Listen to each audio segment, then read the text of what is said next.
hear a number of different recordings and you will have to answer questions on what you hear.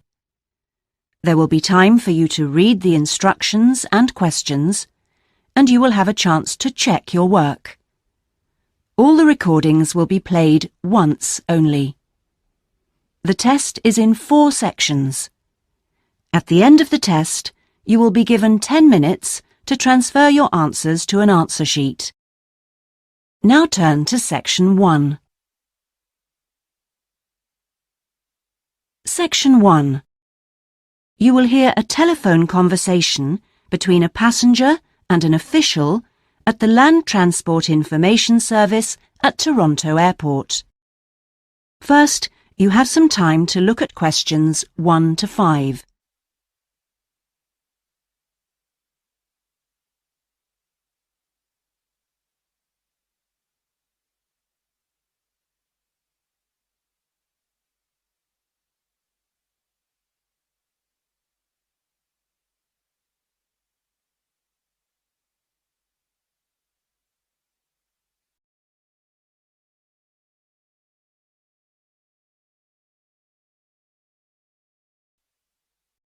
Now we shall begin.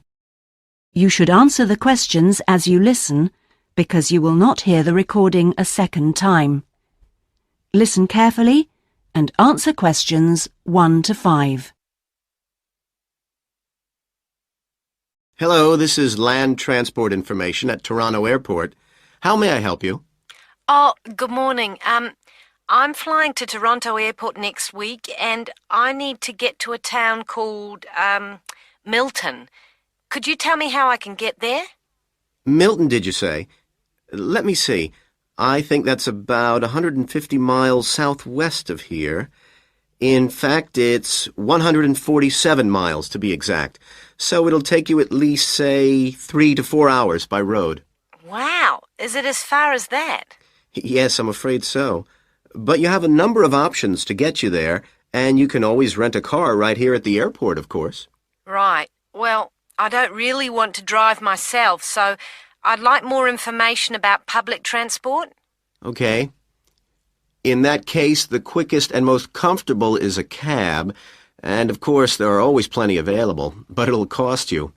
You can also take a Greyhound bus, or there's an airport shuttle service to Milton. I think for that kind of distance a cab would be way beyond my budget. But the bus sounds okay. Can you tell me how much that would cost? Sure. Let's see, that would be $15 one way, or $27.50 return. That's on the Greyhound. Ah, that's quite cheap. Great. Whereabouts does it stop in Milton? It goes directly from the airport here to the city center, and it's pretty fast. But you have to bear in mind that there is only one departure a day, so it depends what time your flight gets in. Ah, of course. Hang on. Oh, we're due to get there at 11:30 a.m. Too bad. The bus leaves at 3:45, so you would have quite a wait, more than 4 hours. Oh, I see. Well, what about the shuttle you mentioned? Okay, that's the airport shuttle that will take you from the airport right to your hotel or private address. It's a door-to-door service, and it would suit you much better because there's one every 2 hours. So how much does that cost? Let's see. Yeah, that's $35 one way, $65 return. So I guess it's a bit more expensive than the Greyhound. Oh, that doesn't sound too bad, especially if it'll take me straight to the hotel. But you do need to reserve a seat. Okay. Is it possible to make a booking right now, through you? Sure. Before you hear the rest of the conversation, you have some time to look at questions 6 to 10.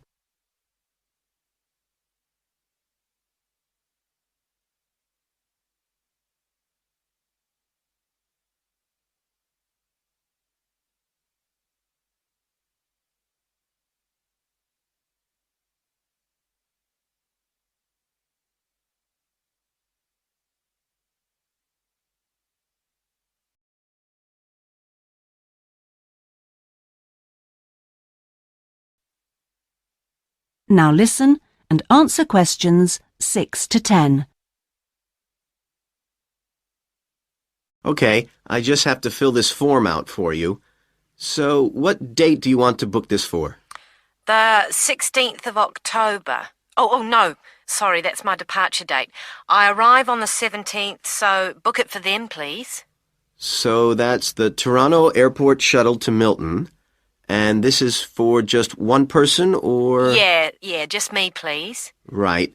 And you said your expected time of arrival was 11:30? So if I book your shuttle for after 12, let's say 12:30, that should give you plenty of time to, collect your baggage, maybe grab a coffee. Yeah, that sounds fine. As long as we land on time. Well, we'll take your flight details, so you don't need to worry too much about that. Now, what about the fare? What sort of ticket do you want? One way or? Yeah, that'll be fine, provided I can book the return trip once I'm there. No problem. Just allow a couple of days in advance to make sure you get a seat. And what is your name, please? Janet Thompson. Is that Thompson spelled with a P? No, it's Thomson. Okay. And you'll be coming from the UK? What flight will you be traveling on? It's Air Canada flight number AC936 from London Heathrow. Right. Now, do you know where you'll be staying? We need to give the driver an address. Yes, it's called the Vacation Motel, and I think it's near the town centre. Anyway, the address is 24 Kitchener Street. That's Kitchener Street. That's fine. Right, so that's $35 to pay, please. Have you got your credit card number there? Yes, it's a Visa card, and the number is 3303-8450-2045-6837. Okay. Well, that seems to be everything. Have a good trip, and we'll see you in Toronto next week. Yes, bye. Oh, thanks for your help. That is the end of section 1. You now have half a minute to check your answers.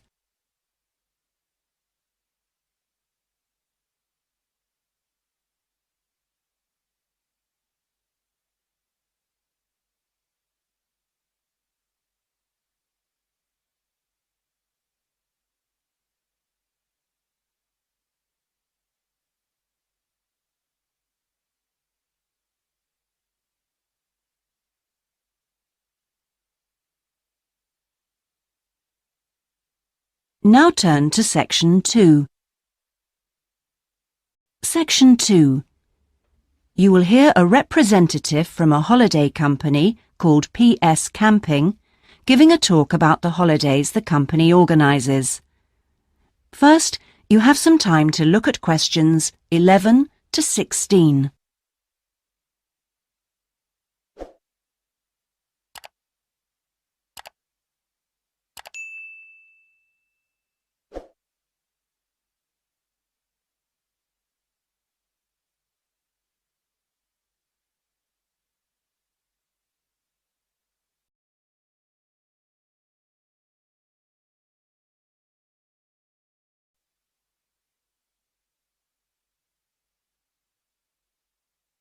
Now listen and answer questions 11 to 16. Thank you all for coming to my talk this evening. It's nice to see so many people in the audience. For those of you who don't know very much about PS Camping, let me start by giving you some background information about the company. The company started 25 years ago. It actually opened as a retail chain selling camping equipment, and then, 20 years ago, it bought a small number of campsites in the UK and began offering camping holidays. The company grew rapidly and has been providing holidays in continental Europe for the last 15 years. If you book a camping holiday with us, you'll have a choice of over 300 sites. In Italy, we now have some 64 sites that we either own or have exclusive use of.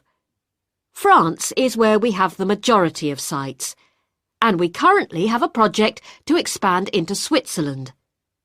We also have a number of sites in northern Spain, particularly in the mountainous region of Picos de Europa. We've upgraded all these Spanish sites and improved them considerably from their original 3-star rating. We believe our holidays offer superb facilities for the whole family. Parents who want their children to be fully occupied for all or part of the day can take advantage of our children's activities. These are organised by our well-qualified and enthusiastic staff.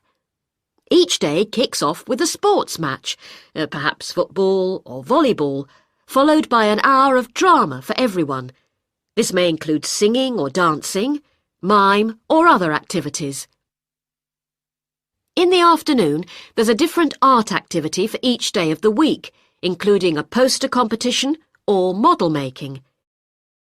What's more, our sites are truly child-friendly, and with this in mind, we operate a no-noise rule in the evenings. Children's evening activities usually finish at 9:30 or occasionally 10, and from 10:30 holidaymakers are expected to be quiet in the areas where there are tents. We want nothing to go wrong on a PS camping holiday, but if it does, we also want all our customers to be insured. If you haven't organised an annual insurance policy of your own, you'll need to take out the low-cost cover we offer, and we require that you arrange this when you make your holiday reservation. There are many advantages to choosing PS Camping and to recommending it to others. As a regular customer, you'll be kept informed of special offers, and your friends can benefit from 10% off their holiday, or book a luxury tent for the price of a standard one. In return, we'll send you a thank you present, which you can choose from a list of high-quality items. Before you hear the rest of the talk, you have some time to look at questions 17 to 20.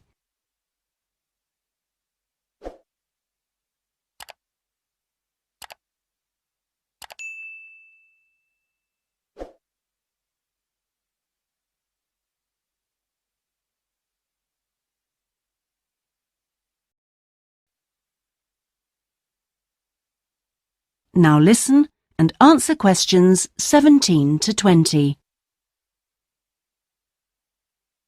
When it comes to our tents, these are equipped to the highest standard. We really do think of every essential detail, from an oven and cooking rings fuelled by bottled gas to mirrors in the bedroom areas. If you don't want to cook indoors, you can borrow a barbecue if you ask in advance for one to be made available. And there's even a picnic blanket to sit on outside your tent. Inside, a box of games and toys can be found, and children's tents can be hired if required. All tents have a fridge, and if you want to spend the day on the beach, for example, ask for a specially designed PS Camping cool box, which will keep your food and drinks chilled.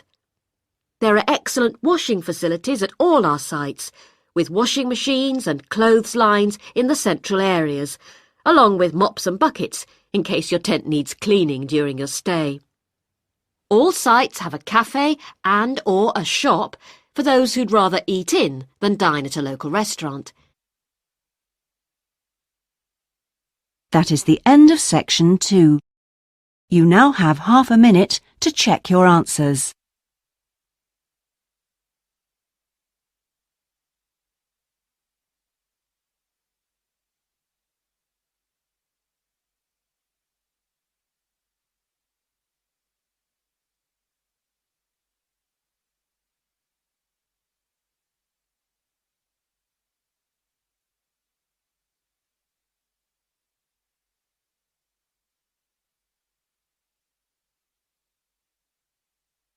Now turn to section 3.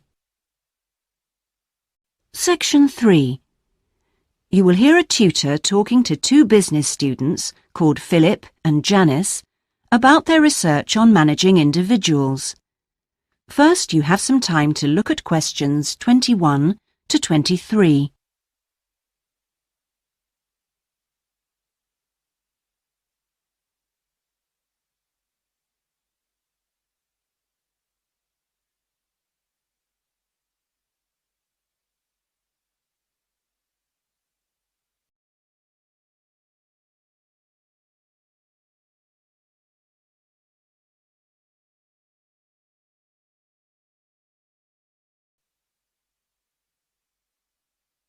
Now listen carefully and answer questions 21 to 23.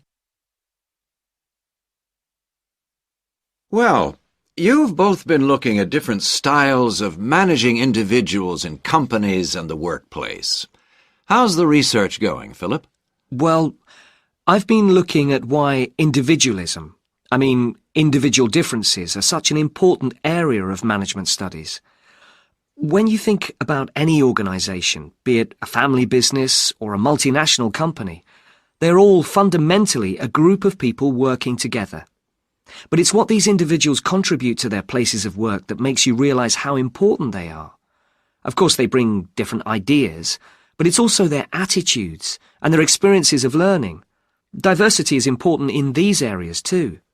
So why do people behave so differently from one another at work? There are lots of reasons, but research has shown that a lot of it comes down to personality. And the other factor is gender. It's a well-known fact that men and women do lots of things in different ways, and the workplace is no different. Did you look at the effects of this variation on companies? Yes, I did. On the positive side, exposure to such diversity helps encourage creativity, which is generally an asset to a company. But unfortunately, individual differences are also the root of conflict between staff, and they can lead to difficulties for management, which can sometimes be serious. Before you hear the rest of the conversation, you have some time to look at questions 24 to 30.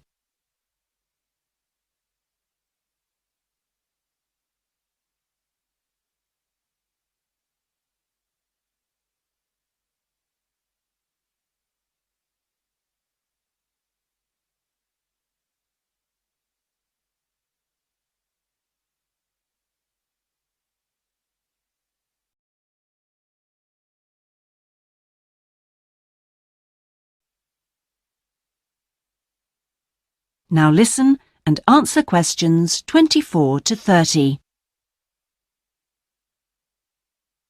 Thanks, Philip. So now I guess the two main things to remember here are to identify individual talent and then to utilize it. So, Janice, you were looking at identifying different talents in workers. Do you think this is easy for managers to do?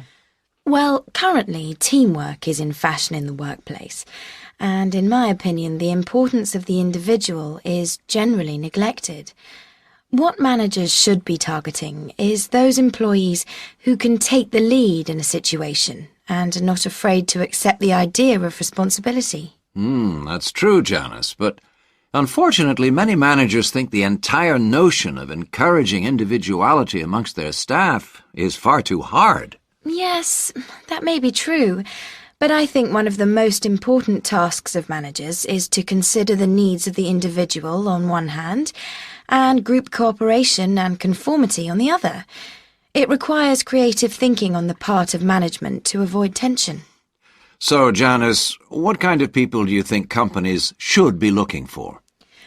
Well, it has to start from the very beginning, when companies are looking for new employees. When the personnel department is choosing between applicants, they need to look for someone who's broken the mould and can think for themselves. Instead, people making these decisions often use a range of psychological tests to see if a person is a problem solver or will do as they're told. I'm not convinced these qualities are actually the most important.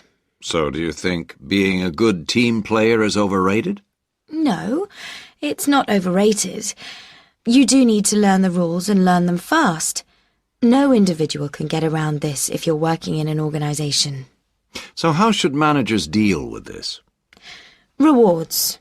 When an individual demonstrates the behaviour the organisation expects, some kind of incentive can be given. What's important here is that this happens right at the beginning, so new recruits learn the rules of the system immediately. Also, the incentive should be something the individual actually wants, and this isn't always just money. To come back to you, Philip, you were saying that recognition of good performers is essential. Now, what else should managers be looking for? Well, Managing people means you not only have an understanding of your employees, but you also recognise the culture of the organisation. In fact, for some organisations, creativity and individuality may be the last thing they want to see during working hours. Very true. Yes, but managing people isn't as easy as it looks. For example, change in the workplace can be quite tricky, especially if there's a need to increase profit. And at times like these, managers may have to give priority to profit rather than individual staff needs. Yes, and that creates difficult situations for people. Yes, but what's important is that managers are able to deal with quite high levels of personal stress. During times of change, they should be thinking not only about the strain on their staff, but take time out to think of themselves. Absolutely. So, what are the implications of that? That is the end of section 3.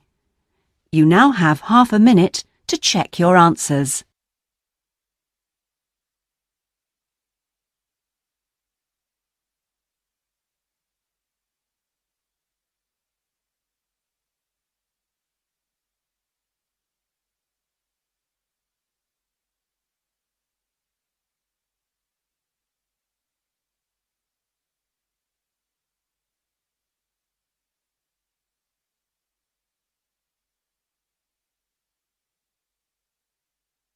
Now turn to section 4.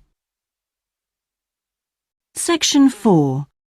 You will hear part of a lecture about cave paintings and other types of rock art. First, you have some time to look at questions 31 to 40.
Now listen carefully and answer questions 31 to 40.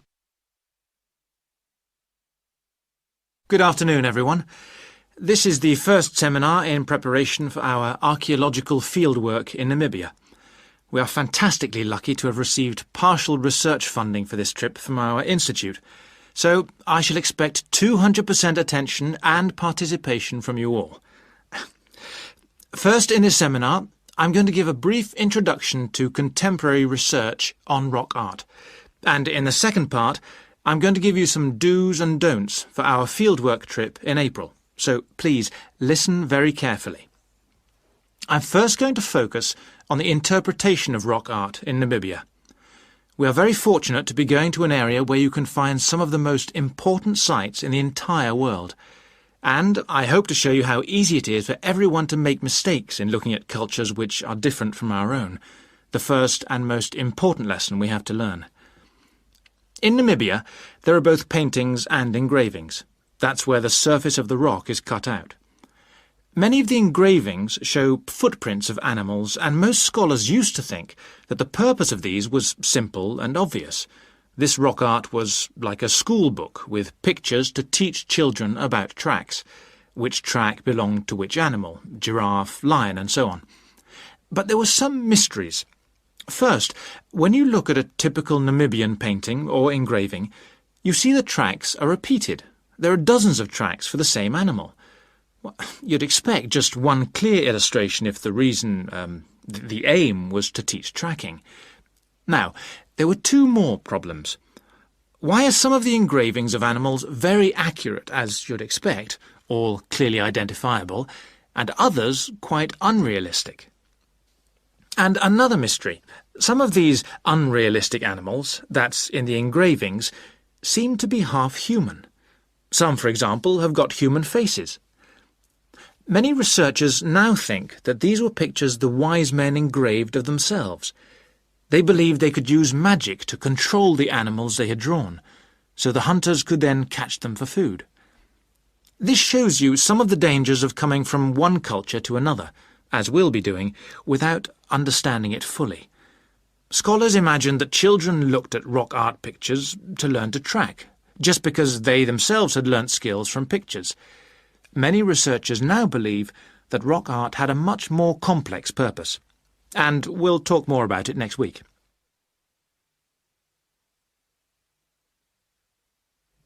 Now, before I invite you to join in a discussion in this second part of the seminar, I'd like to make some very important points about our fieldwork, and in fact any field trip to look at rock art. We're going to a number of sites, and we won't always be together. The single largest problem faced by people who manage the sites is, yes, I'm sure you've guessed, damage caused by visitors, even though it's usually unintentional. Whenever you do go to a site, don't forget you can learn many things from observing at a distance, instead of walking all over it. This can really help to reduce visitor pressure. People often say, well, there's only 2 of us, and just this one time. But maybe thousands of people are saying the same thing. And then some basic rules to guide you. We'll have our own camp near a village, but remember never to camp on a site if you go on your own. It may be disrespectful to the people of that culture, and certainly don't make fires, however romantic it may seem. It's really dangerous in dry areas, and you can easily burn priceless undiscovered material by doing so. So, how are we going to enjoy the rock art on our field trip? By looking at it, drawing it, and photographing it. Never by touching it or even tracing it. Rock art is fragile and precious. Remember that climbing on rocks and in caves can destroy in a moment what has lasted for centuries. So, no heroics in Namibia, please. Try to be extra careful and help others to be too. Oh, and lastly, please don't even move rocks or branches to take photographs. You should leave the site intact. I'm sure I can rely on you to do that. Well, that's about all I want to say before today's first discussion. But if you have any questions, please ask them now. Oh, and don't forget you'll find some fascinating information about worldwide sites on the internet. Right, first question then. That is the end of section 4. You now have half a minute to check your answers.